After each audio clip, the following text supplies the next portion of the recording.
আল্লাহ রাব্বুল আলামিন বলেন, ইন্নাল্লাযীনা আমানু ওয়া আমিলুস সালিহাতি লাহুম জান্নাতুন তাজরি মিন তাহতিহাল আনহার যালিকাল ফাওজুল কাবীর। জোরে বলুন আল্লাহু আকবার।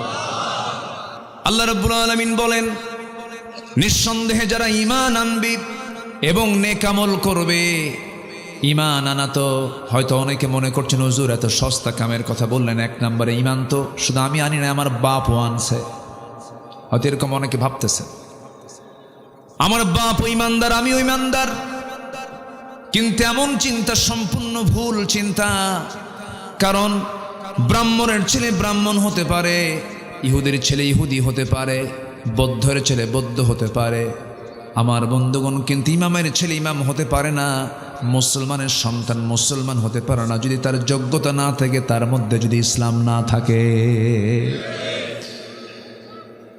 ঈমান থাকতে হবে, তাহলে ঈমানদার বলা যাবে। বংশীয় পরিচয় দিয়ে ঈমানদারের পরিচয় দেওয়া যাবে না। আমার দেশে বহু ঈমানদার আছে, বহু লোক আছে যাদের নামই হলো ঈমান আলী। আছেন এরকম লোক? আছে না? নাম কি? ঈমান আলী। নামাজ পড়ে না। নাম হলো ফজর আলী।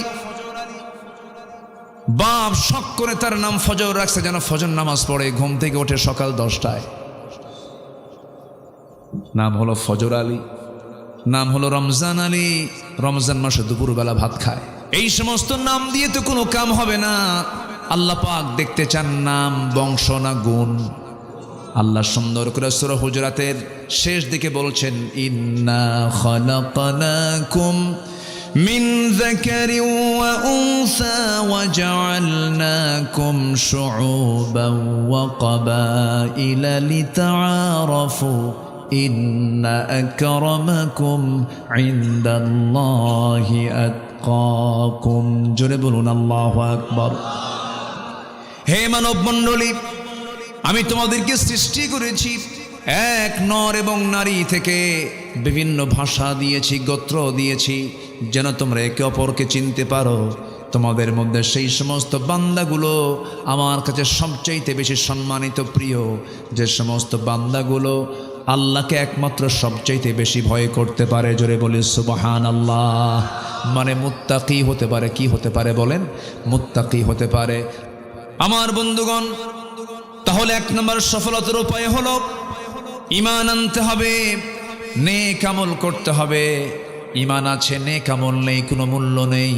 আবার নেক আমল আছে কিন্তু ঈমান নেই। পৃথিবীতে মুসলমান ছাড়া অনেক অমুসলিম জাতি আছে যারা অনেক নেক আমল করে। আমেরিকার একজন ধনকুবের, বিশাল ধনাঢ্য বিল গেটস, সে তার সমস্ত সম্পত্তির বিশাল একটি অংশ রেড ক্রসকে দান করেছেন, সামাজিক কাজে ব্যয় করেছেন। এত বড় দানবীর, এত বড় দান করার পরও তার কোনো পুরস্কার আমার আল্লাহর কাছে নাই। কারণ তার মধ্যে আসল জিনিসটা কি নাই বলুন? কি নাই?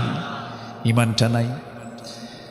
নেক আমল হলে শুধু চলবে না, ঈমানও লাগবে, নেক আমলও লাগবে। যেখানে ঈমানের কথা বলা হয়েছে সেখানে নেক আমলের কথা বারবার আল্লাহ রাব্বুল আলামিন বলেছেন।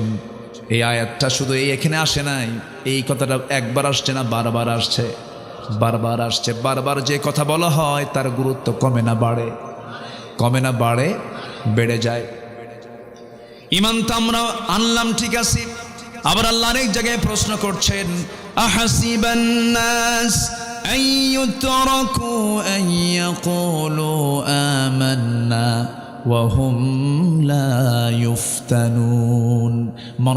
মানুষের কি ধারণা, ঈমান এনেছি, এতটুকু শব্দ বললাম আর আমি তাকে ছেড়ে দেব? না না, অবশ্যই তাকে পরীক্ষা করা হবে। এই আয়াত প্রমাণ করে দেয় ঈমান আছে যার, পরীক্ষা আছে তার। আসতে কন কেন? আল্লামা সাইদি জেলখানায় কষ্টে আছেন, আর মুনাফিকের বাচ্চারা বলে দোষ না থাকলে কি শাস্তি হয়? এরকম করে বলতো না? বলতো। তাহলে এক নম্বর সফলতার উপায় আমরা খুঁজে পেলাম। ঈমান আনবো আমরা, নেক আমল করবো আমরা। তবে ঈমান আনার পথে অনেক বাধা বিপত্তি আসতে পারে, অনেক ঝুট ঝামেলা আসতে পারে। পরীক্ষা করবেন কে? আশাদ্দুন নাসি বালাউল আম্বিয়া ফাল আমসাল সুম্মাল আমসাল। এই দুনিয়াতে যত বালা মুসিবত এসেছে সবচাইতে বেশি বালা মুসিবতের সম্মুখীন হয়েছেন আম্বিয়া কেরাম।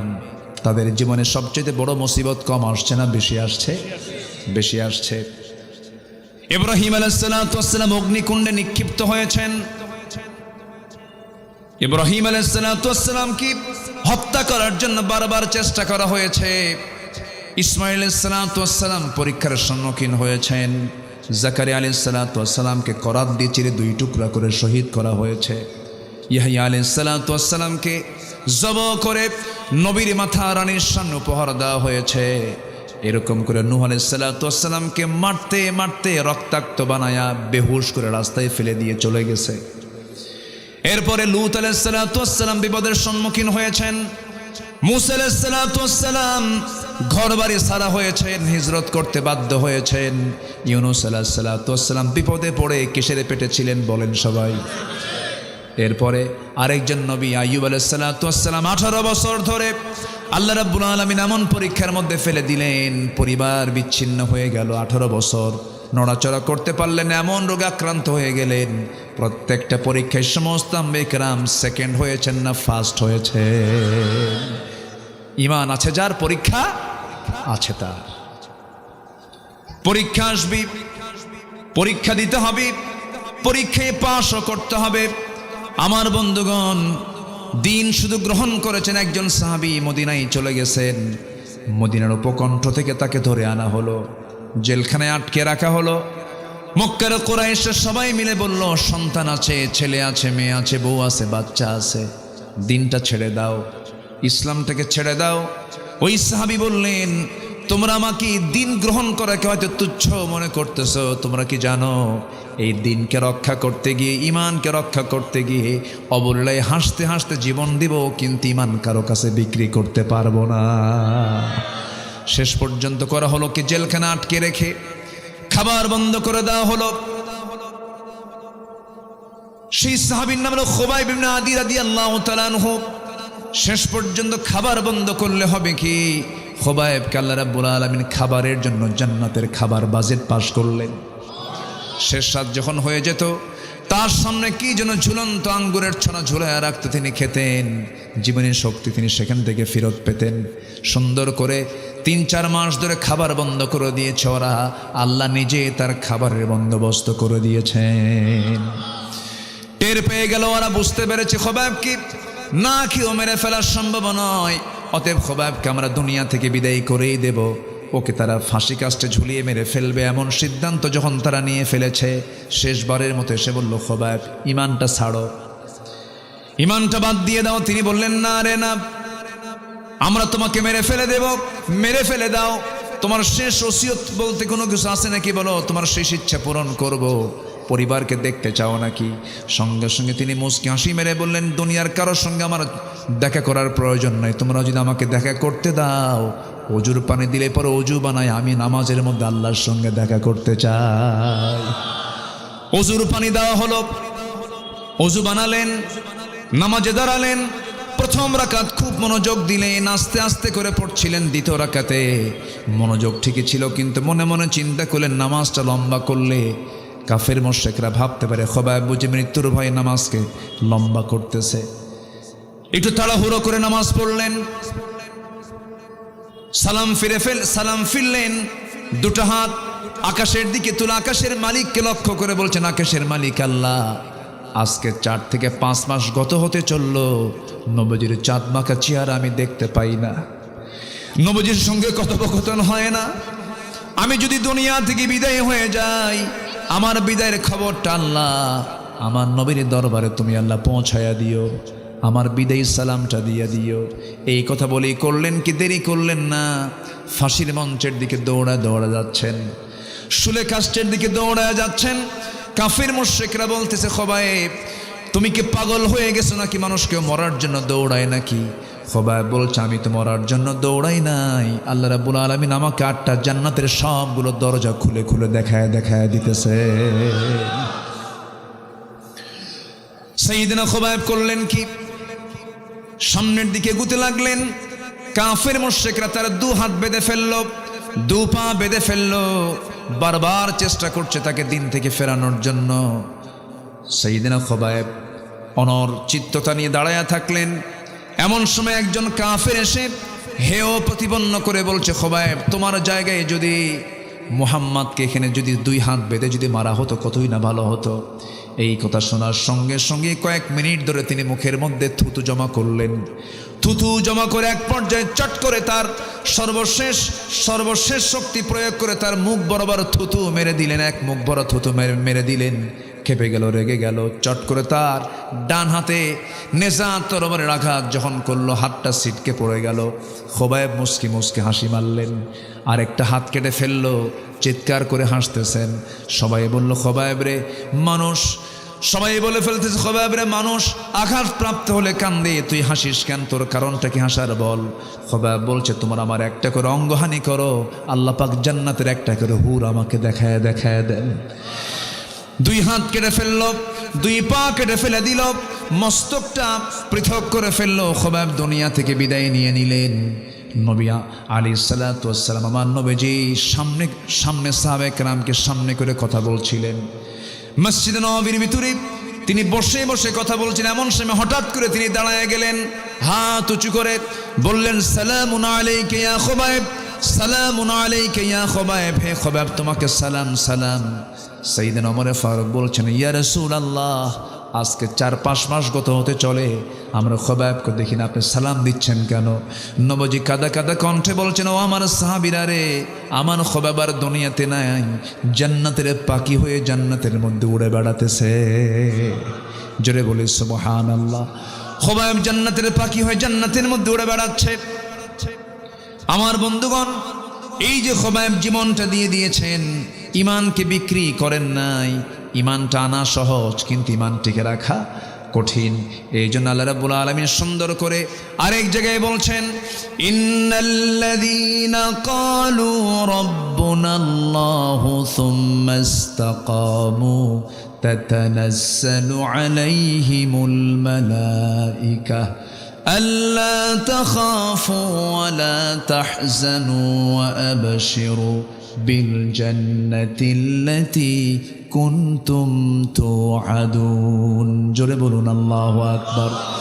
নিঃসন্দেহে যারা বলবে আমার রব আল্লাহ, আমার আইনদাতা আল্লাহ, আমার বিধানদাতা আল্লাহ, এবং সুম্মা ইসতাকামু তার উপরে অটল থাকবে, অবিচল থাকবে, আল্লাহ রাব্বুল আলামিন ঈমানদারকে ওয়াদা করেছেন, তোমার জন্য আমি স্থায়ী জান্নাতের ওয়াদা করলাম। জোরে বলি সুবহানাল্লাহ।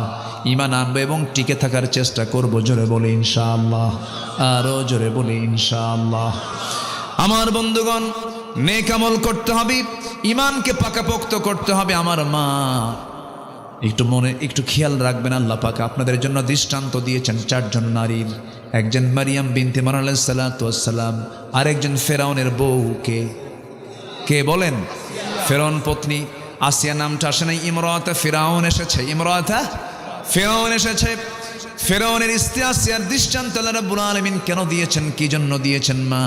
এটা দেওয়ার মূল কারণ হলো, এই দুনিয়াতে যত প্রস্তাব তোমার কাছে আসুক না কেন ঈমান ধ্বংস করার জন্য, ঈমান ধ্বংস করা যাবে না। প্রয়োজনে হাসি মুখে জীবন দিবা, কিন্তু ঈমান বিক্রি করবা না।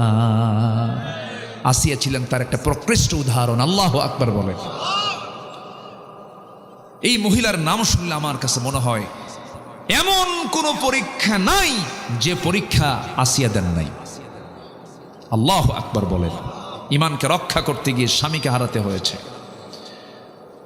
পরিবারটা তছনছ হয়ে গেছে, সামাজিক মর্যাদা ছিল তার অনেক। বলুন তো, প্রেসিডেন্ট বড় না প্রেসিডেন্টের বউ বড়? চেয়ারম্যান বড় না চেয়ারম্যানের বউ বড়? বউ বড়। আপনার বউকে তো ভালোই বড় মনে করেন দেখি, ভালো তো। হ্যাঁ, হাসতেছে মুরব্বী। কন ভালো করে কন, চেয়ারম্যান বড় না চেয়ারম্যানের বউ বড়? বউ বড়। হ্যাঁ,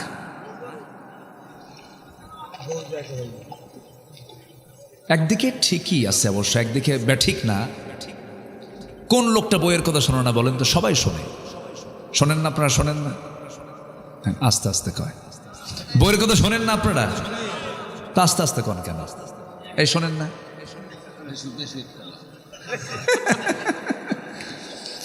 সামনে আমার সামনে বলতেছে বেশি একটা না, কিন্তু বাড়িতে গেলে কিন্তু বইয়ের কাছে সবাই কায়েত শুনতে হয়, বউকে ভয়ও করতে হয়। এই ভয় মানে সেই ভয় না, এটা হচ্ছে সম্মান। এটা কি বলেন তো? সম্মান। তার কাছে আমার সম্মান জড়িত, আমার কাছে তার সম্মান জড়িত। হুন্না লিবাসুল লাকুম ওয়া আনতুম লিবাসুল লাহুন্না। আল্লাহ তাআলা এই সম্পর্কে এমন সম্পর্ক করে দিয়েছেন, মাওয়াদ্দাতা ওয়া রাহমা, ভালোবাসাও রেখেছেন, রহমতও রেখেছেন। আল্লাহু আকবার বলেন। একমাত্র বিবাহিত সম্পর্কের ভিতরে রহমত থাকে, আর বাকি যত সম্পর্ক যে আছে না, কলেজের বারান্দায় বারান্দায়, গাছের গোড়ায় গোড়ায়, জোড়ায় জোড়ায়, সিপাই সিপাই, জোড়া জোড়া আছে না, এরকম আছে না? ওখানে কি ভালোবাসা নাই? আছে, কিন্তু এই ভালোবাসায় কোনো রহমত আসতে পারে? রহমত ওটা নোংরামি, ওখানে অসুখ, অশান্তি, বিশৃঙ্খল, খুন, জেনা এগুলো জড়িত। এগুলোতে যাওয়া যাবে না। আমরা অবৈধ চাই না, বৈধ চাই। বলেন, অবৈধ চাই না, বৈধতা চাই। কিন্তু আমার দেশে এই নোংরামির সুযোগ আছে না নাই? গাছের গোড়ায় গোড়ায় বসে আছে, কেউ কি গিয়ে বলে এগুলো করো কেন? আজ থেকে বলে? কেউ বলে? কেন বলে না? প্রচলিত আইনে এটা কোনো দোষণীয় নয়। যদি দেশের আইনে যদি দোষণীয় হতো, কোন পুরুষ কোন পরনারীর সাথে বসার কোনো সুযোগ পেত না। অথচ আল্লাহ তাআলা বলেন, ওয়ালা তাকরাবুজ জিনা ইন্নাহু কানা ফাহিশাতাও ওয়া সাআ সাবিলা। তোমরা জেনার নিকটেই যেও না, জেনার নিকটেই যেও না, ধার কাছেই যেও না। ধার কাছে মানে কি? Messenger, Imo, Line, Viber, WhatsApp, Instagram, Telegram, group message, chatting, এগুলো আছে না নাই বলেন তো? এগুলো করা যাবে না। মিটিং করা যাবে না, ডেটিং করা যাবে না। এগুলো হচ্ছে সব ওয়ালা তাকরাবুজ জিনা, জিনার নিকটবর্তী কাজ। এই কাজকে প্রমোট করার জন্য এই দেশের নাটক সিনেমা আছে না নাই? বলেন, নাটক সিনেমায় কি প্রেম, নোংরামির অনুমোদন আছে না নাই বলেন তো? আচ্ছা, এগুলো করছে আজকে, হরদম করছে। আল্লাহ তুমি এই নোংরামি থেকে জাতিকে হেফাজত করো, জোরে বলি আমিন। আসিয়া আলাইহিস সালাতু ওয়াস সালামের কথা বলছিলাম, কি ঈমান তার ছিল। তিনি ঈমান আনছেন, ফেরাউন জানতো না।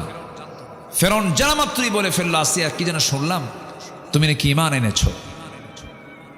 জবাবে আসিয়া আলাইহিস সালাতু ওয়াস সালাম বলছেন, আপনি সন্দেহ করে বলছেন কেন, অনুমান করে বলছেন কেন?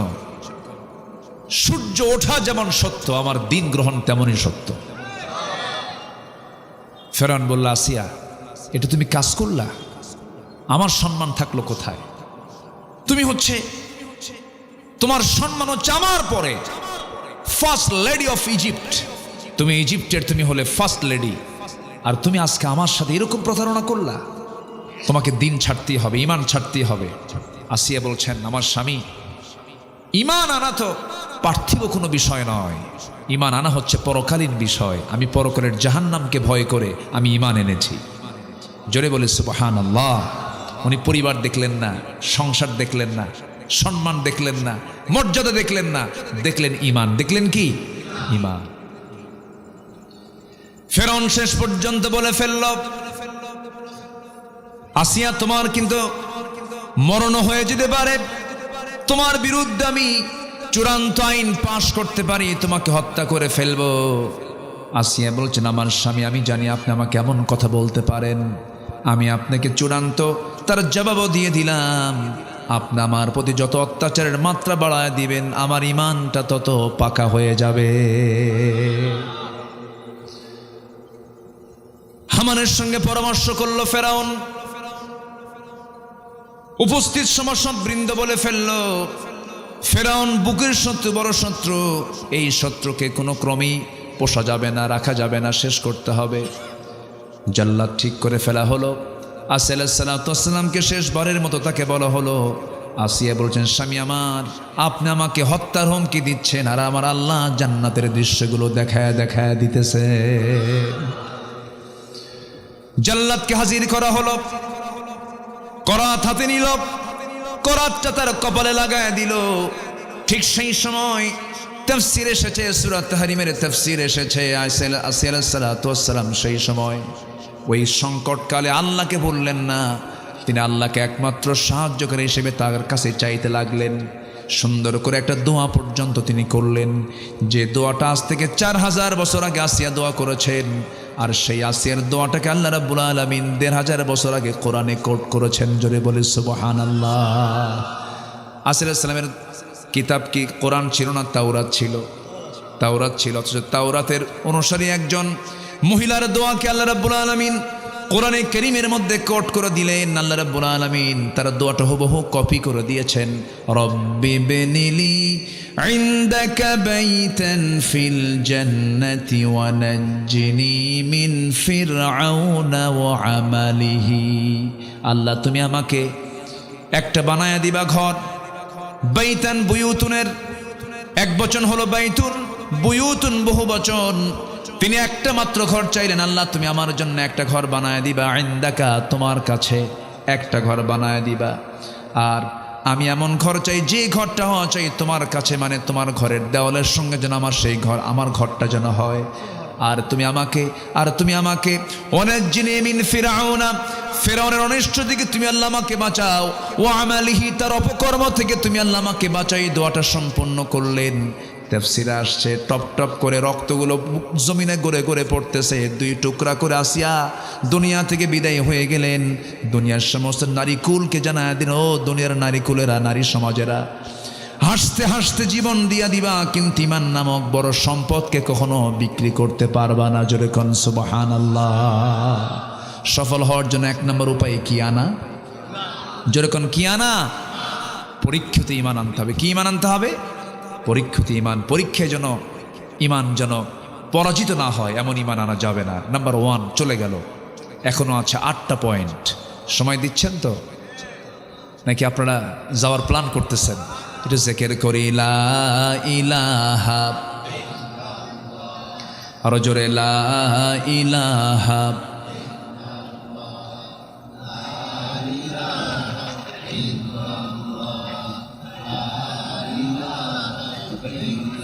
আরো জোরে লা ইলাহা, আরো জোরে লা ইলাহা, সুবহানাল্লাহ আলহামদুলিল্লাহ লা ইলাহা, আরো জোরে লা ইলাহা, লা ইলাহা ইল্লাল্লাহ মুহাম্মাদুর রাসূলুল্লাহ সাল্লাল্লাহু আলাইহি ওয়াসাল্লাম। আমি বেশি দেরি করে ফেলেছি না নাকি? কষ্ট হচ্ছে আপনাদের?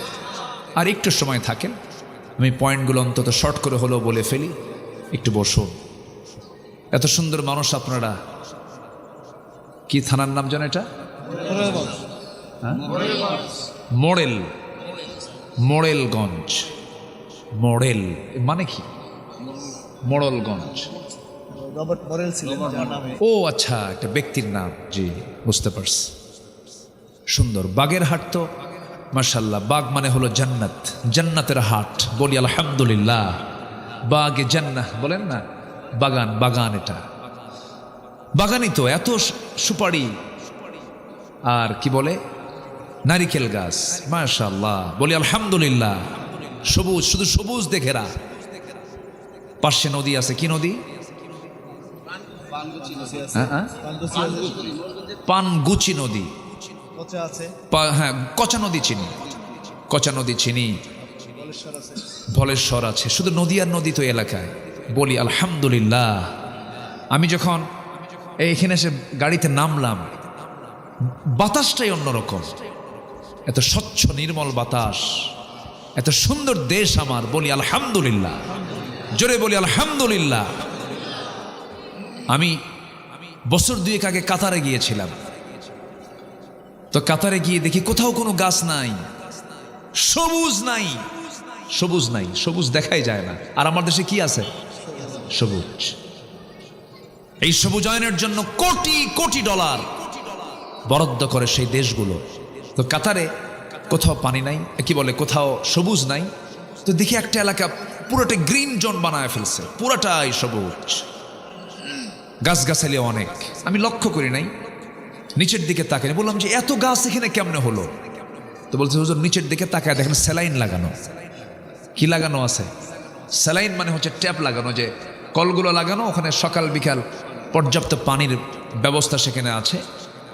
এবং বলতেছে যে গাছের উপরেও প্রত্যেক দিন হেলিকপ্টার করে ঝর্ণার মতো করে বৃষ্টির মতো করে পানি দেয়। এরপরও গাছ চিত হয়ে পড়ে, বাঁচে না, বাঁচানো খুব কঠিন হয়ে যায়।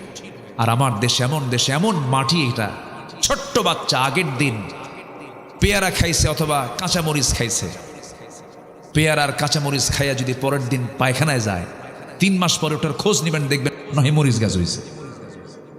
আমি কি ভুল বলতেছি ভাই বলেন তো? কি মাটি এটা, সোনার চেয়েও খাঁটি। শুধু সৎ নেতৃত্বের সংকট। আপনি কি জানেন আমার দেশের মাটিটা কত উর্বর? কি নাই আমার দেশে? এমন কোন খনি নাই যে খনি আমার দেশে নাই। সম্পদে ভরা, নদী আছে, খাল আছে, বিল আছে, সাগর আছে, পাহাড় আছে, সমতল আছে, বিল আছে, ঝিল সবই আছে। আবার বিশাল একটি বন এই খুলনা অঞ্চল জুড়ে আছে, সেটার নাম কি? সুন্দরবন আছে। কি নাই ভাই? জঙ্গলও আছে, সবকিছুই ছিল, শুধু সুন্দর মানুষের অভাব। সুন্দর মানুষও আছে, কিন্তু সৎ নেতৃত্বের সংকট। অতএব এই নেতৃত্বে আমরা তৈরি করতে চাই আগামীতে কোন বেনামাজি, দুশ্চরিত্র, অসামাজিক ব্যক্তি কখনো নেতৃত্বের আসনে আসতে পারবে না। আমরা নেতৃত্ব তৈরি করতে চাই নামাজ থেকে, আমরা নেতৃত্ব তৈরি করতে চাই কোরআন থেকে, আমরা নেতৃত্ব তৈরি করতে চাই ইসলাম থেকে, ইসলাম থেকে, ইসলাম থেকে। আল্লাহ কবুল করুন, জোরে বলি আমিন। সাইয়েদনা আবু বকর সিদ্দিক রাদিয়াল্লাহু তাআলা আনহু প্রথম খলিফা। কয় নম্বর খলিফা বলেন? প্রথম খলিফা, 1 নম্বর খলিফা। খেলাফতের দায়িত্ব নিয়ে একদিন মদিনার অলিগলি তিনি হাঁটতেছেন একা একা, কোনো লোক নাই। এখনকার যারা শাসক, তাদের কি ক্ষমতা আছে? একা একা চলতে পারবে? জনগণ তো কাবাবার সালাদ বানায় ছাড়বে। একা একা ঘুরতেছেন উনি, কেউ তাকে দেখে নাই, সবাই তো দরজা খুলে ঘুমায়, কোনো চোর নাই, ডাকাত নাই, কোনো কিছুই নাই। সাইয়েদনা আবু বকর সিদ্দিক রাদিয়াল্লাহু তাআলা আনহু একাকী, নিঃসঙ্গ, কেউ তার পাশে নাই। তিনি একা একা আল্লাহর কালাম তেলাওয়াত করছেন আর ঘুরতেছেন খালি পায়ে। সাইয়েদনা ওমর ফারুক তাকে দেখে ফেললেন গভীর রজনীতে, সামনে দেখেই বললেন, ইয়া আমিরাল মুমিনিন, রাতের আধারে আপনি একাকী ঘুরতেছেন ভালো কথা, কিন্তু খালি পায়ে কেন? এই যে পাথরের রাস্তাগুলো, পাথরের রাস্তা দিয়া, পাথর দিয়া আপনার পায়ে চামড়ায় আঘাত লেগে চামড়া ফেটে রক্ত বের হয়ে যাবে, আপনি আহত হয়ে যাবেন। জুতা পায়ে হাঁটেন না কেন? খালি পায়ে কেন হাঁটতেছেন? সঙ্গে সঙ্গে তিনি জবাব দিচ্ছেন, ওমর রে, আমি যদি রাতের বেলা জুতা পায়ে হাঁটি, ওই যে পাথরগুলো আছে, পাথরের সঙ্গে জুতার একটা বাড়ি লাগবে, একটা আঘাত সৃষ্টি হয়ে, আঘাতে শব্দ সৃষ্টি হয়ে যাবে। আর সেই জুতার শব্দ যদি কোনো ঘুমন্ত নাগরিকের কানে যদি চলে যায়, ঘুমের যদি ব্যাঘাত হয়, ঘুম যদি নষ্ট হয়, কিয়ামতের দিন আমি আবু বকর, আমাকে আসামির কাঠগড়ায় দাঁড়িয়ে তারা জবাব দেওয়া লাগবে।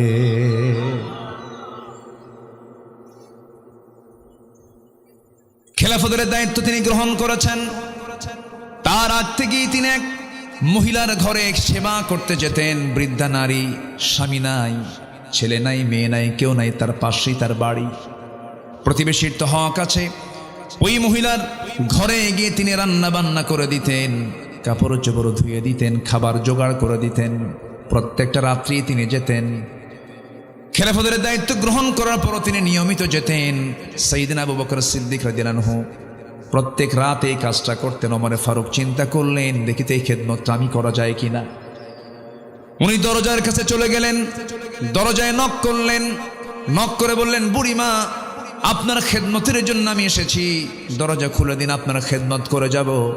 সঙ্গে সঙ্গে জবাব আসলো ভিতর থেকে, খেদমতের কোনো প্রয়োজন নেই, কারণ কিছুক্ষণ আগে একজন খেদমত আমার করে চলে গেছে। ওমরে ফারুক মনে মনে চিন্তা করেন, এই মক্কা নগরে কোন মানুষটা আছে এই মহিলার খেদমত করতে আসলো, আমার তাকে দেখতে হবে, চিনতে হবে। ওই মহিলার ঘরে তার পাশে তিনি ওঁত পেতে দাঁড়ায় থাকলেন। পরপর 3 রাত 2 রাত খুঁজে পেলেন না। তৃতীয় রাত্রিতে হঠাৎ করে দেখতে পেলেন কে যেন খালি পায়ে ভিতরে চলে গেল। খালি পায়ে কে হাঁটে? কে হাঁটে? আবু বকর। টের পেলেন না, অপেক্ষার প্রহর গুনতে লাগলেন। কে ঢুকলো দেখি তো, ভিতরে থেকে বেরোতে হবেই। যখন বের হতে নিয়েছেন, চট করে পিছন থেকে হাতটা চেপে ধরে বলছেন, আপনি কে? তাকায় দেখে কেউ না, রাষ্ট্রের প্রধান ব্যক্তি সেখানে। জোরে কোন সুবহানাল্লাহ। সঙ্গে সঙ্গে বললেন, আমিরুল মুমিনিন, সব কাজ আপনি একাই করবেন, দিনে জনগণে ব্যস্ত থাকবেন, রাতের বেলা আপনি ঘুম নষ্ট করে এরকম কাজগুলো করলে আপনি অসুস্থ হয়ে পড়বেন। সাইয়েদনা আবু বকর বলছেন, ওরে ওমর, হাসরের ময়দানে আমার বোঝা তোমার পিঠে যাবে না, তোমার বোঝা আমার পিঠে আসবে না, আমাকে খেদমতগুলো করতে দাও। 2টা বছর একটানা মহিলার খেদমত করেছেন, কাউকে চান্স দেন নাই। ইন্তেকাল হলো তার। ইন্তেকাল হওয়ার পরে দ্বিতীয় খলিফার দায়িত্ব গ্রহণ করলেন সাইয়েদনা ওমর ফারুক রাদিয়াল্লাহু তাআলা আনহু। দায়িত্ব গ্রহণ করার সঙ্গে সঙ্গে তার মনে হয়ে গেল, প্রথম খলিফার তো ইন্তেকাল হয়েছে, ওই মহিলার তো খেদমত করার জন্য কেউ যায় নাই মনে হয়।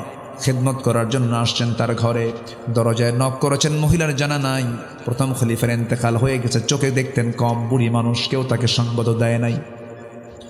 রাতের আধারে ঘরের মধ্যে ঢুকি সাইয়েদনা ওমর ফারুক খেদমত করলেন। সব কিছু জোগাড় পরিষ্কার পরিচ্ছন্ন করে দিয়ে যখন ঘর থেকে বের হয়ে আসলেন, মহিলা খেতে বসেছেন, সামনে কিছু খেজুর ধুয়ে রাখা, অনেকগুলো খেজুর থেকে একটা খেজুর যখন মুখের মধ্যে নিয়েছেন, যখন তিনি খাওয়া শুরু করেছেন, বিসমিল্লাহ বলেছেন, সঙ্গে সঙ্গেই দাঁতের নিচে খেজুরের বিচিটা পড়ে গেছে। খেজুরের বিচি পড়ার সঙ্গে সঙ্গে তিনি ইন্না লিল্লাহ বলে কান্নায় ভেঙ্গে পড়লেন। কান্নায় ভেঙ্গে পড়ে বলছেন, বুঝতে পেরেছি আমার আসল খাদেম আবু বকর আর দুনিয়াতে নাই। আমার আবু বকর যদি খাদেম বেঁচে থাকতো, অবশ্যই সে আমার খেজুরগুলো যখন আমার সামনে রেখে যেত, খেজুরের শুধু ধুয়ে যেত না, খেজুরের বিচিগুলো ফেলে দিয়ে আমার সামনে খাওয়ার জন্য সহজ করে রেখে যেত। জোরে কোন সুবহানাল্লাহ। আমরা কেমন শাসক কি চাই কি ভাই? আসতে কয় সবাইকে চান? সে শাসক হওয়া দরকার বেনামাজি না নামাজি? ইসলামী দলের নন ইসলামী দলের? বলেন তো, অন ইসলামী দলের কি শাসক কেমন হতে পারে নাকি? তারা তো গাঁজা খায়, শীত হয়ে পড়ে থাকে, মদের বোতল নিয়ে বসে থাকে, ঠিক কিনা? আমার বন্ধুগণ, সফলতার উপায় কি? 9টা পয়েন্টে কথা বলতে চাচ্ছিলাম, মাত্র একটা পয়েন্ট শেষ হলো। বলুন তো, এই যে মাহফিল 3 দিন হচ্ছে, আমার দরকার আরো কয়দিন?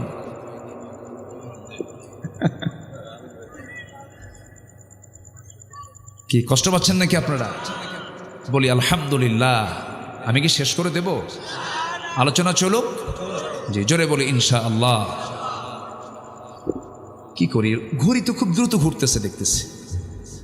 জি, নাম্বার 2 হচ্ছে পরিশুদ্ধিতা। পরিশুদ্ধিতা হচ্ছে নাম্বার 2 সফলতার উপায়। কিসের পরিশুদ্ধিতা, কিসের শুদ্ধতা? এটা হচ্ছে বাহিরের না ভিতরেরটা? বলেন, বাহিরের না ভিতরেরটা? ভিতরেরটা। আত্মশুদ্ধি, তাসকিয়াতুন নফস, তাসকিয়াতুন নফস।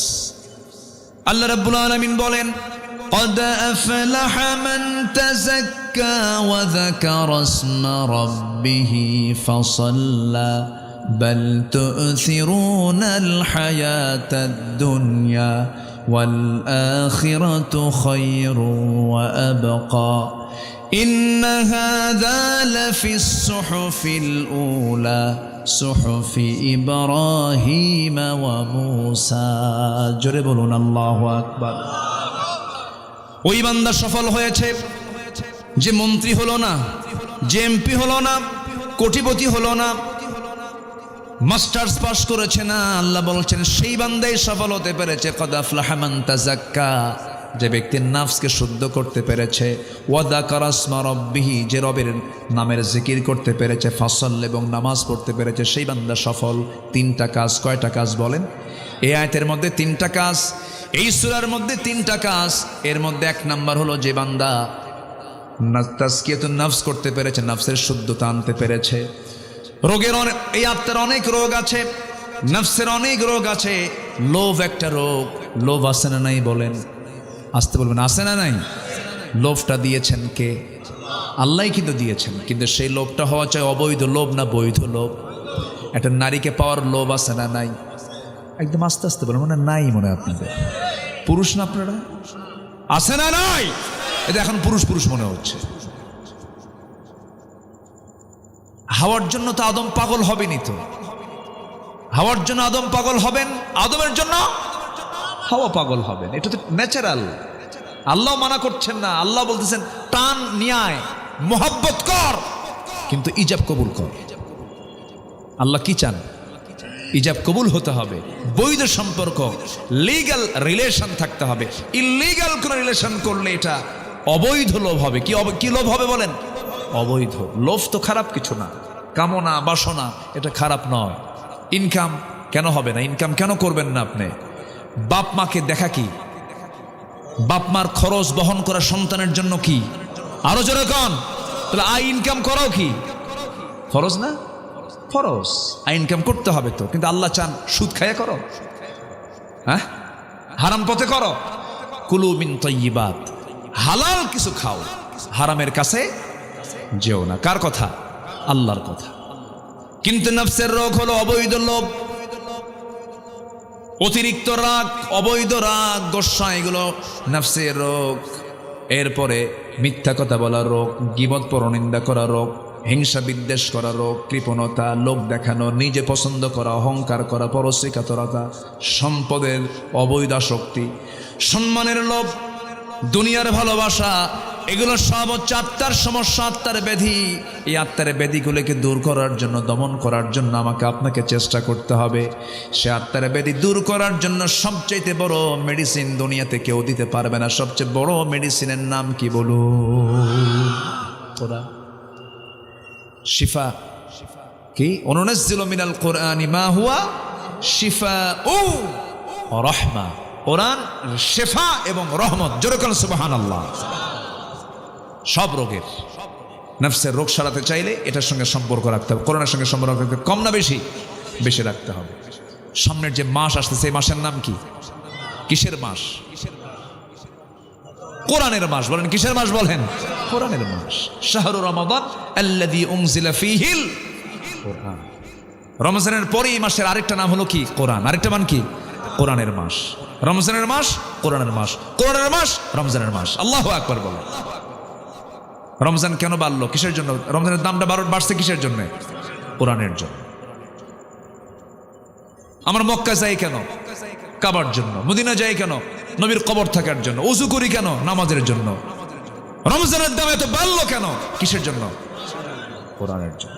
আমরা কোরআনটা পড়বো, জোরে বলি ইনশাআল্লাহ। শিক্ষা মন্ত্রণালয় 53 বছর ডিউটি পালন করেছে, কিন্তু এই জাতিকে কোরআন শিখাতে পারে নাই। কি আমি কি ভুল বলছি? 53 বছর শিক্ষা মন্ত্রণালয়ে কোটি কোটি টাকা বরাদ্দ হয়েছে, বহু প্রকল্প তারা হাতে নিয়েছে। জাতির যেটা ফরজ শিক্ষা, নামাজের শর্ত হলো শুদ্ধ তেলাওয়াত, জাতিকে আজ পর্যন্ত সহি করে কোরআন শেখাতে পারে না। বড় কপাল এটা। আমি মালয়েশিয়াতে গিয়েছি। মালয়েশিয়ার 99% মুসলমান তারা কোরআনটাকে সহি করে পড়তে পারে।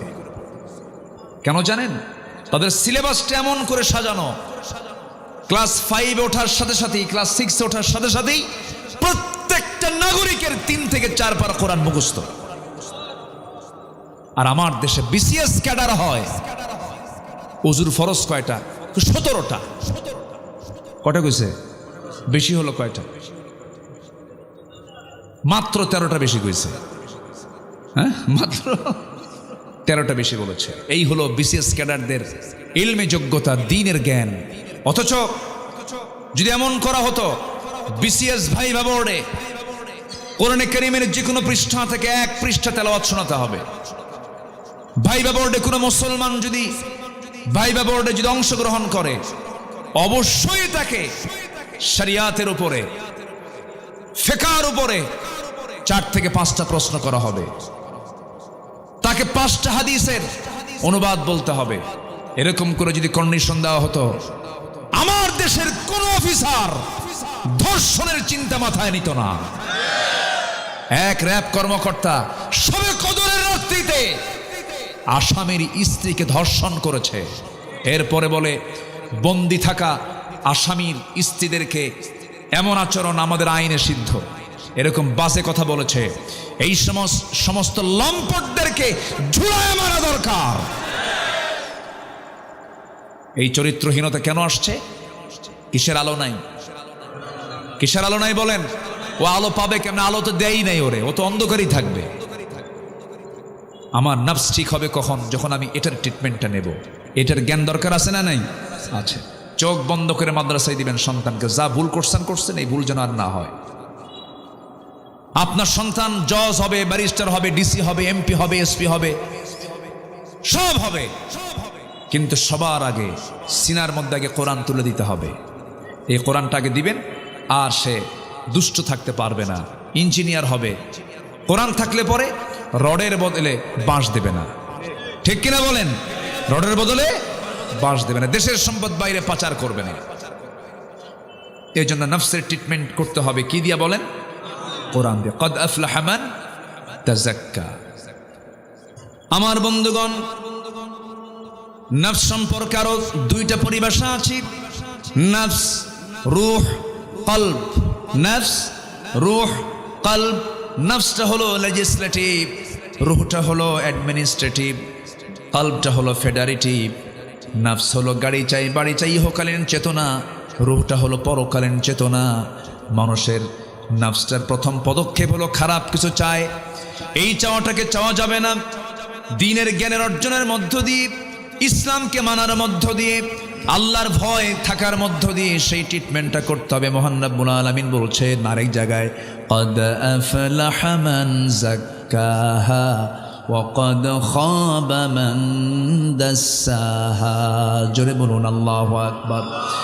নাম্বার 3 হলো সত্যবাদী হওয়া। সত্যবাদী যদি হতে পারো তোমরা সফল হতে পারবে। নাম্বার 4 হলো তাকওয়া অর্জন করা।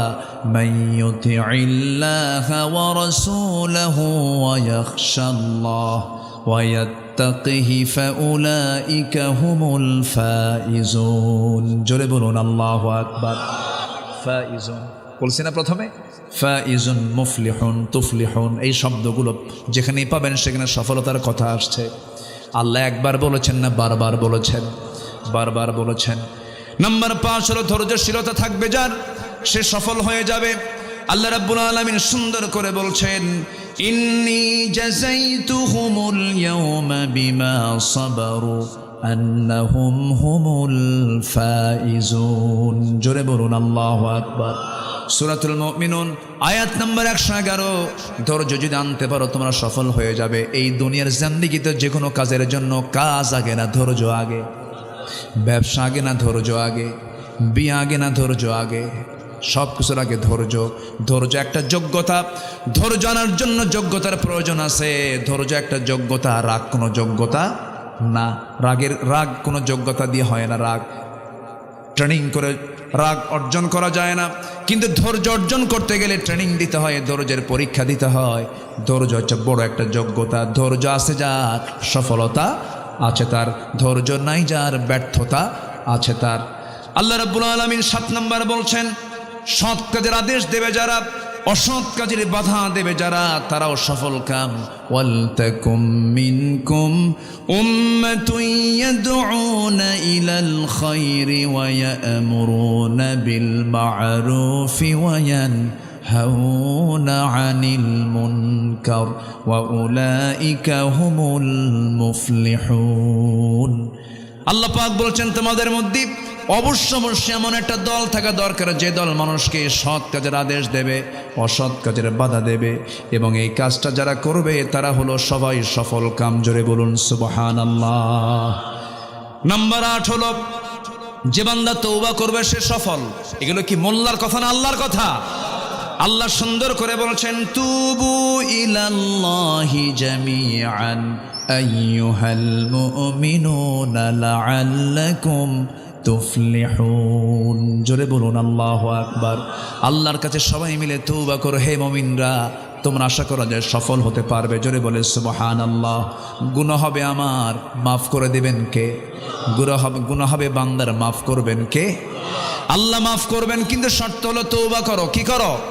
তৌবা করো, তৌবার মতো তৌবা করো, যে তৌবাটা আল্লাহ পাক পছন্দ করেন সেই তৌবাই করো। তৌবার মধ্যে কিছু ক্লাস আছে, কিছু কিছু তৌবাকারী আছে, আল্লাহ আজকে এই গুনাহ করবো না কালকে করবে, এটার নাম তৌবা নাকি? অথবা নির্দিষ্ট দোয়া পড়ে তৌবা করার নাম তৌবা নয়। চুরি করেছে, আজকের থেকে চুরি করা সারা জীবনের জন্য আমি নিষিদ্ধ করলাম। জেনা করেছে, আর জীবনে জেনা করব না। সুদ খেয়েছে, আল্লাহ তোমার নামের কসম করে বললাম আর জীবনে সুদের কাছে যাব না, এটার নাম তৌবা। এরকম করে যদি কোনো বান্দা তৌবা করতে পারে, আল্লাহ বলছেন বান্দারে তোর তৌবা আমার কবুল করাটা আমার জন্য অজীব হয়ে যাবে, আমি তোর তৌবা অবশ্যই কবুল করব। কারণ আত-তাইবু মিনাজ যামবি কামান লা যামবা লাহ, যার জীবনে তৌবা আছে, যদি কারো তৌবা কবুল হয়ে যায় তার আগের কোনো গুনাহ থাকে না। জোরে কোন সুবহানাল্লাহ। তৌবা করতে সবাই রাজি আছেন তো? আমার নবী তৌবা করেন নাই? আমার নবীর কোনো গুনাহ ছিল? এরপরও তৌবা করেছেন। আমার নবীর কি কোনো পাপ ছিল? তিনি কি ইস্তেগফার করেন নাই? করেছেন। বান্দার দায়িত্ব হলো তৌবা করা, গুনাহ মাফ চাওয়া, ইস্তেগফার করা। কার কাছে?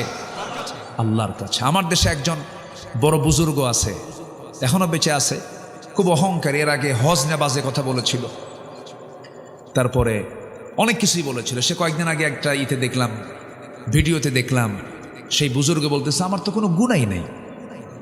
যেরকম নাউজুবিল্লাহ, আমার কোনো গুনাহ নেই। কেন? সব হুজুররা আমার আমিন বলতে বলে, বলেন আমিন। আমি আমিন কব কেন? আমি কোনো পাপ করছি নাকি? আমার তো কোনো গুনাহই নাই। চিন্তা করেন, টাঙ্গাইলের, হ্যাঁ কি নাম, হ্যাঁ লতিফ সিদ্দিকী কইছে না এই কথা, যে বলে আমার তো কোনো পাপই নাই। কত বড় বুজুর্গ আমার দেশে আছে যার তওবাও লাগে না, নবীর তওবা লাগে, এদের তওবা লাগে না। বেকুব এগুলো, বেকুব এগুলো, ঠিক কিনা? এদের মুখ বেফাস, যা মনে হয় তাই বলে। এদের কাছে দুনিয়াই শুরু, দুনিয়াই শেষ, আখিরাত বলতে কোনো কিছু নাই। আমরা তওবা করব কার কাছে? আল্লাহর কাছে। সে তওবা কি একবার না বারবার? তুবু ইলাল্লাহ ফাইন্নী আতুবু ফিল ইয়াউমি মিআতা মাররা। হে আমার সাহাবীরা, তোমরা বারবার তওবা করো, আমি রাসূল দিনে তওবা করি 100 বারেরও বেশি বার। তওবা। সুবহানাকাল্লাহুম্মা বিহামদিকা আশহাদু আল লা ইলাহা ইল্লা আনতা আস্তাগফিরুকা ওয়া আতুবু ইলাইক। অথবা সংক্ষিপ্ত হয়ে বলতে হবে আস্তাগফিরুল্লাহ। বলেন আরো জোরে, আরো জোরে। বাস, আল্লাহর কাছে সারেন্ডার করে, আল্লাহ তোমার কাছে মাফ চাই, মাফ করে দাও। মাফ করবেন কে?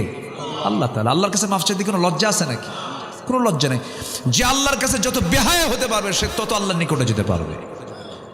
পৃথিবীর মানুষের কাছে বারবার ডাকলে লোক বলবে ওর হায়া নাই, তো লজ্জা ছাড়া বারবার ডাকে। আর আমার আল্লাহ বলেন তুই আমার কাছে বেহায়া হয়ে ডাক, আমি তোর ডাকে সাড়া দিয়ে দেবো।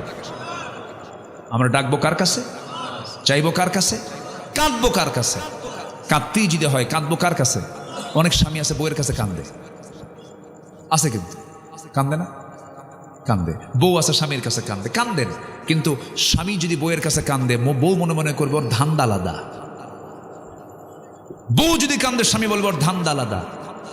ভাই ভাইয়ের কাছে কান্দলে ওর মতলব আলাদা। ও কোন উদ্দেশ্যে কান্দে দেখতো? পৃথিবীর কোনো মানুষ মানুষের কান্নার মূল্যায়ন দিতে পারবে না। একমাত্র চোখের পানির মূল্যায়ন দেবেন আমার আল্লাহ তাআলা, আমাকে দিবেন, আমাকে দিবেন। আল্লাহু আকবার বলেন। অতএব কাঁদতেই যদি হয়, লস প্রজেক্টে যাওয়ার দরকার নাই, কারো কাছে কান্দার দরকার নাই। কাঁদবো কার কাছে?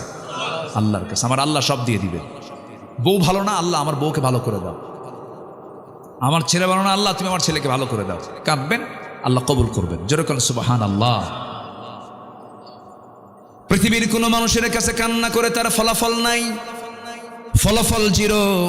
কিন্তু যদি কোনো বান্দা যদি আল্লাহর জন্য যদি কাঁদতে পারে, ফাফাদাত আইনাহু, আল্লাহ তাআলা নিজে বলেছেন যদি কোনো বান্দা আমার ভয়ে যদি চোখের পানি ফেলতে পারে, আমি আল্লাহ ওয়াদা করলাম আমি তাকে আরশ আজিমের ছায়ার মেহমান বানাইয়া নেব। আমরা কিসের ছায়ার মেহমান হব? আরশ আজিমের ছায়ার মেহমান হব। কি করলে পরে?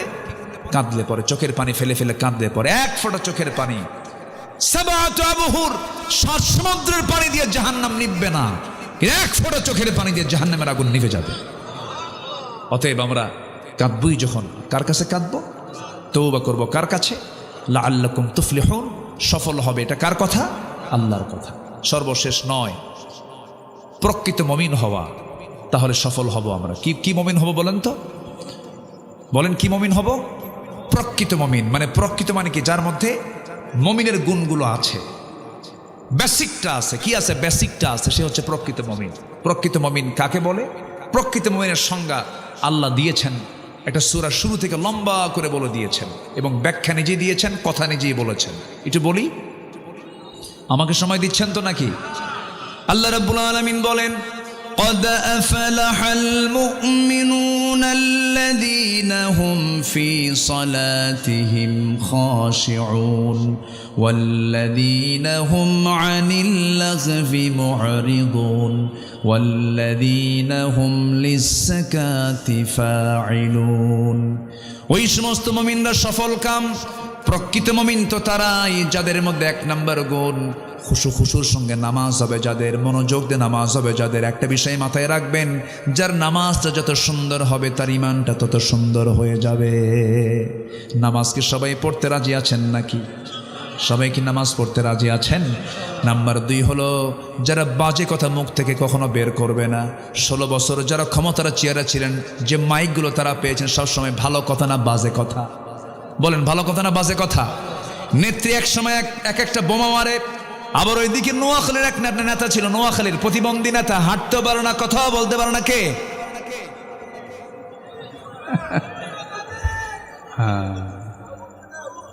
মাইক পাইলেই ঠ্যাস মারা কথা বলতো, আর বলতো একটা কথা, খেলা হবে। এত বেফাস লোক, এত বাজে কথা। কিন্তু ইমানদারের মুখ থেকে কখনো বাজে কথা বের হবে না। ইমানদার যা বলবে আঁকা বাঁকা কথা না, স্ট্রেট কথা। বলেন বলেন বলেন, ওজন শূন্য না ওজনওয়ালা? ওজনওয়ালা কথা বলবে। আমার নবীর সামনে একদিন তার স্ত্রী আম্মা জান আয়েশা বলছেন, ইয়া রাসূলুল্লাহ, হাফসা না একটু খাটো। আমার নবীর আরেক স্ত্রী কথা বলছেন, হাফসা না একটু কি খাটো। আচ্ছা, এরকম কি কথা হয় না আমাদের মাঝে? আস্তে কোন কেন হয় না? আচ্ছা, এটা কি খুব বেশি মনে হচ্ছে? না, আমাদের কাছে কিন্তু বেশি মনে হচ্ছে না। হাফসা না একটু খাটো। আমার নবীজি কথাটা শুনলেন, কথার কি ওয়েট দেখেন, ইমানদারের কথার কি ওয়েট হতে পারে। রাসূল শুধু বললেন, লাকাদ কুলতি, তুমি যে এই কথাটা বলে ফেলেছ, এই কথা যদি 7 দরিয়ার পানিতে যদি ছেড়ে দেওয়া হতো, লামাজাজাতহু, 7 দরিয়ার এতগুলো পানি সব বিবর্ণ হয়ে যেত, দুর্গন্ধে পচা রূপ নিত তোমার এই সামান্য খাটো কথা।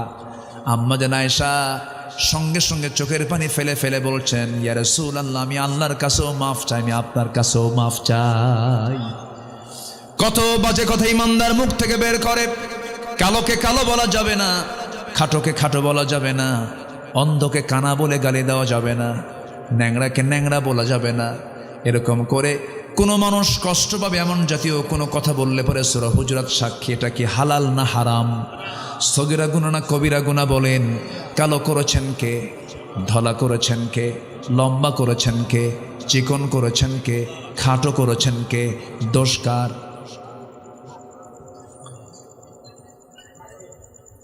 ফায়সালা কার?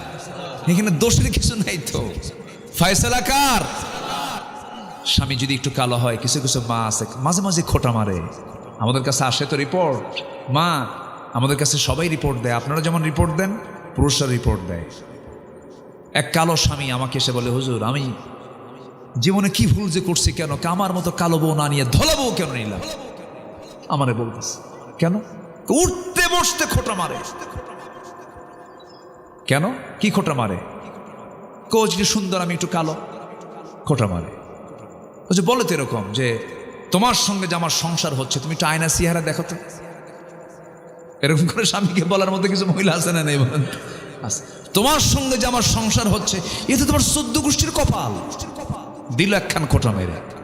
এগুলো কি বলা যাবে? সব সৃষ্টিগুলো কার? এই যে বিচিত্র চেহারা, এক একটা চেহারার সঙ্গে কারো চেহারার মিল আছে, এগুলো কার কার কার কার করা? কার করা?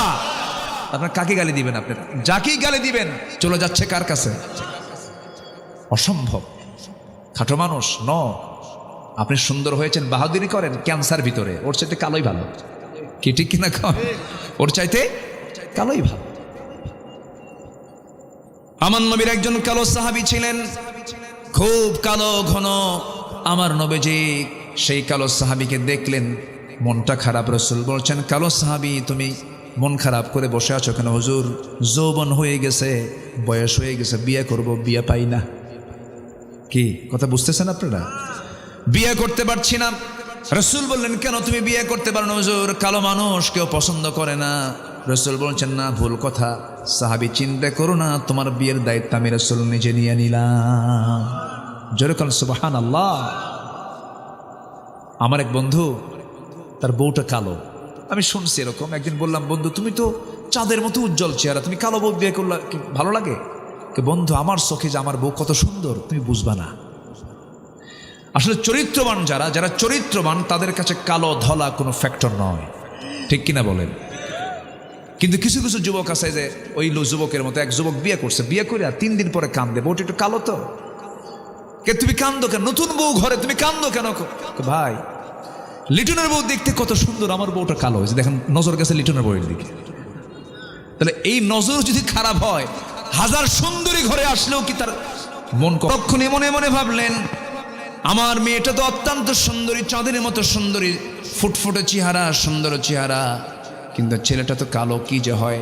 দেখে মেয়েটাকে প্রস্তাব দেব। মেয়েটা ইতিমধ্যে দেওয়াল ঘেসে ঘেসে দাঁড়ায়া সব কথাগুলো শুনে নিয়েছে। মেয়ের কাছে গিয়ে বলছে, মা, একটা ছেলের রাসূল পাঠাইছেন, ছেলেটা কিন্তু কালো, তুমি কি করবে বলো? সঙ্গে সঙ্গে মেয়েটা কান্দে। বাপ বলছে, তুমি যদি কান্দো, অস্বীকৃতি যদি জানাও, বিয়ে দেব না। মেয়েটা আবার বলছে, বাবা তুমি ভুল বুঝেছ, নবীর পছন্দই আমার পছন্দ, কালো ছেলেটা আমার স্বামী হয়ে যাবে। রিজার্ভ ছিলেন না, হাসি খুশি ছিলেন, হাসি খুশি ছিলেন, ফ্রি মাইন্ডে চলতেন সবার সাথে। ছোট্ট বাচ্চা বসতো, বুড়া মানুষ এসে বসতো, সবার সঙ্গে মিশে মিশে কথা বলেছেন মুহাম্মদ সাল্লাল্লাহু আলাইহি ওয়াসাল্লাম।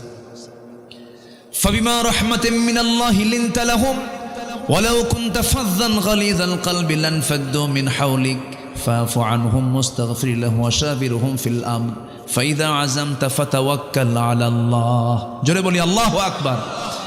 আল্লাহ পাক বলছেন, রাসূল আপনি যদি রূঢ় হতেন, কঠোর হৃদয়ের যদি হতেন, আপনার সামনে কেউ আসতো না, আপনার সামনে থেকে সব দূরে দূরে থাকতো। কিন্তু আমার নবী এত বিনয়ী ছিলেন যে কোনো মানুষ নবীর সামনে এসে ভয় পেত না। জোরে বলেন সুবহানাল্লাহ।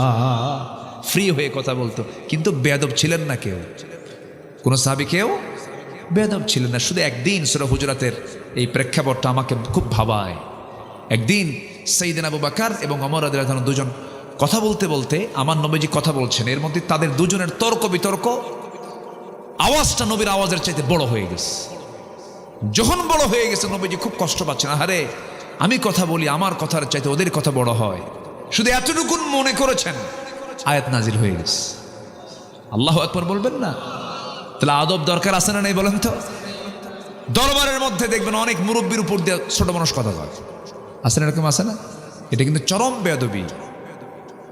আল্লাহ রাব্বুল আলামিন আয়াত নাযিল করলেন, লা তারফাউ আসওয়াতাকুম ফাওকা সাওতিন নবী।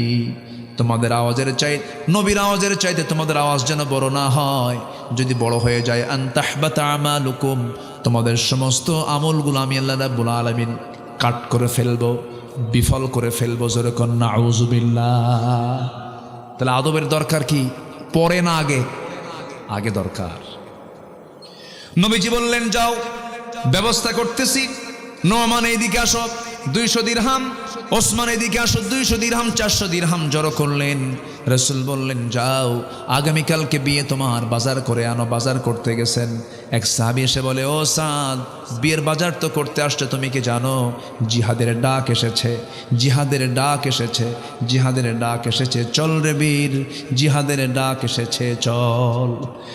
বিয়ার পিড়ি বন্ধ করলেন, বাজার বন্ধ করে ঘোড়া কিনলেন, তরবারি করলেন, যুদ্ধে ঝাঁপিয়ে পড়লেন, শহীদ হয়ে গেলেন। নবীর কাছে সংবাদ গেল, হুজুর ওই সাত তো দুনিয়া থেকে বিদায় নিয়েছে, গতকাল যার বিয়ের কথা ছিল। রাসূল দৌড় মেরে তার সামনে দেখতে গেলেন, মস্তকটা ছিটকে পড়ে আছে। রাসূল তাকে দেখে কাঁদলেন, আবার তাকে দেখে হাসলেন। সাহাবা কেরাম বলছেন, হুজুর আপনি এমন আচরণ তো কখনো ইতিপূর্বে দেখিনি, কেন এরকম করছেন?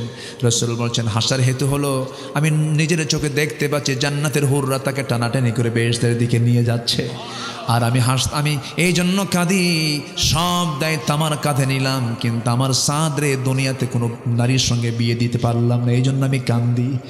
আমার নবীজি জানাজা পড়ায়া দিলেন, আর বললেন, ও সাহাবীরা, যে নারীর সঙ্গে বিয়ের কথা ছিল সেই হুরে মদিনাকে ডেকে আনো। তার পাশে তাকে পাশে রাখো। তাকে পাশে রেখে রাসূল বললেন, ও হুরে মদিনা, আজকে যদি আমার প্রিয় সাহাবী সাদ যদি বেঁচে থাকতো বিয়ে হয়ে যেত, কিন্তু সে তো বিয়ের বাজার না করে যুদ্ধের বাজার করেছে, জান্নাতের বাজার করেছে। অতএব সেই তার বাজার করা সেই ঘোড়ার তরবারি তার পক্ষ থেকে আমি তোমাকে তার পক্ষ থেকে হাদিয়া স্বরূপ দিয়ে দিলাম। জোরে বলি আল্লাহু আকবার, আরো জোরে বলি আল্লাহু আকবার। নবীজি আমার কত সুন্দর ফ্রি ছিলেন, আমরাও ফ্রি হব। জোরে বলি ইনশাআল্লাহ। আমাদের বিনয়ী ভাবটা আসার দরকার আছে না নাই? পারস্পরিক মহাব্বত দরকার আছে না নাই? এই সমস্ত গুণগুলো আমরা নিয়ে আসব। বাজে কোনো কথা বলবো না, বেহুদা কোনো কথা বলবো না, অযাচিত কোনো কথা বলবো না। নাম্বার 3 হলো যাকাত যারা দেবে। নাম্বার 4 হলো যারা লজ্জাস্থানকে হেফাজত করবে, আল্লাযীনা হুম লিফুরুজিহিম হাফিজুন।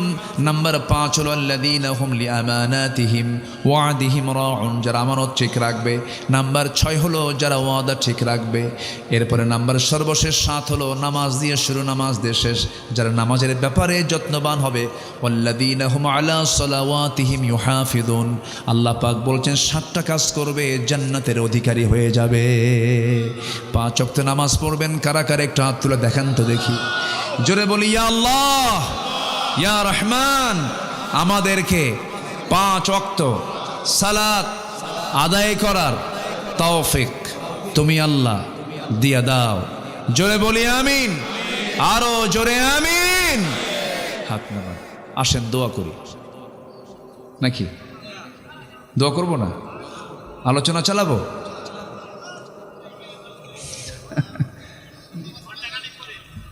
ও ফজর নামাজ পড়ে যাবেন? আচ্ছা ঠিক আছে, ফজর নামাজ পড়ে আপনারা যান, আমি চলে যাই। খুব ভালো, জোরে বলি আলহামদুলিল্লাহ। আমি খুব খুশি হলাম যে মারা আসছেন। মাদেরকে একটু বলবো, আচ্ছা মায়েরা যদি নামাজ না পড়ে, আপনার বউ যদি নামাজ না পড়ে কি করবেন বলেন তো? কি কইছে? কি করবেন? বউ যদি নামাজ না পড়ে কি করবেন? বুঝায়ও কাম হয় না, তাহলে কি করবেন? হ্যাঁ, মার দিবেন? ওরে বাপরে বাপ, এই তো মার্ডার কেস দেখতেছি। বোঝাতে হবে, কেন বউ শুনবে না? আমার নবীর বউরা যদি কথা শুনতে পারেন রাসূলের, আমরা তার উম্মত না? অবশ্যই শুনবেন। আমাদের নবী তো নূহ না, আমাদের নবী তো লূত আলাইহিস সালাতু ওয়াস সালাম না। আমাদের নবী সিরিয়াল, আমাদের নবীকে মুহাম্মদ সাল্লাল্লাহু আলাইহি ওয়াসাল্লাম, নবীর উম্মত আমরা। নবীর বউরা কথা শুনেছেন, আমাদের বউরা কথা শুনবে ইনশাআল্লাহ। খন পিঠায় সোজা করবেন না, সুন্দর করে বসাবেন। নামাজ পড়ো, পড়বো না, পড়বো না, চুপচাপ শুনবেন, একটু আবেগী হবেন, বসবেন, দাওয়াতি কাজ করবেন। কু আনফুসাকুম ওয়া আহলিকুম নারা। ফজরের সময় উঠতে চায় না, আপনি গরম পানি করবেন, গরম পানি করে দিয়ে আস্তে করে ডাক দিয়ে বলবেন, শোনো তোমার জন্য গরম পানি করেছি, ওযুটা বানায় নাও। একদিন লজ্জা দিলেন, আর একদিন লজ্জা দিলেন। এরপরে বলবেন, শোনো এই যে তোমার আমার সম্পর্ক, একই ছাদের নিচে আমাদের যৌবনটা পার করে দিলাম। এই যে দীর্ঘ সময় চলে গেল, চুল দাড়ি পেকে গেল, তোমার চুলগুলো পেকে গেছে, তোমার যৌবনও চলে যাওয়ার পথে আমার যৌবন চলে যাচ্ছে। একসঙ্গে যেমন একই ছাদে থেকেছি, তুমি কি চাও না আমরা দুজন মিলে মরার পরে আমরা একই ছাদে জান্নাতের মধ্যে অবস্থান করি? ও আমার স্ত্রী, আমি তো চাই তোমাকে জান্নাতেও পেতে। জান্নাতে গিয়ে একসঙ্গে শপিং করবো, একসঙ্গে ঘুরবো ফিরবো, একসঙ্গে আমরা সেখানে জান্নাতের খাবারগুলো খাবো, সন্তানগুলোকে নিয়ে চলবো আমরা জান্নাতের মধ্যে। তুমি কি চাও না? দেখবেন আল্লাহ পাক নারীদের হৃদয়টা এত সফট করে দিয়েছেন, সুন্দর ওয়াজ করলে পরে মেয়েদের দিলটা এমনি এমনি নরম হয়ে যায়। জোরে বলি আলহামদুলিল্লাহ। দাওয়াত দিবেন, ওয়াজ করতে হবে। ওয়াজ করার দরকার আছে না নাই? আমার নবীর ওয়াজটা ছিল আগে বাইরে না ভিতরে। কাকে দাওয়াত দিয়েছেন? স্ত্রীকে দাওয়াত দিয়েছেন। কু আনফুসাকুম ওয়া আহলিকুম নারা। পরিবারকে আমরা দাওয়াত দেব। জোরে বলি ইনশাআল্লাহ। হয়েছে আজকে যা হয়েছে বলি আলহামদুলিল্লাহ। দোয়া।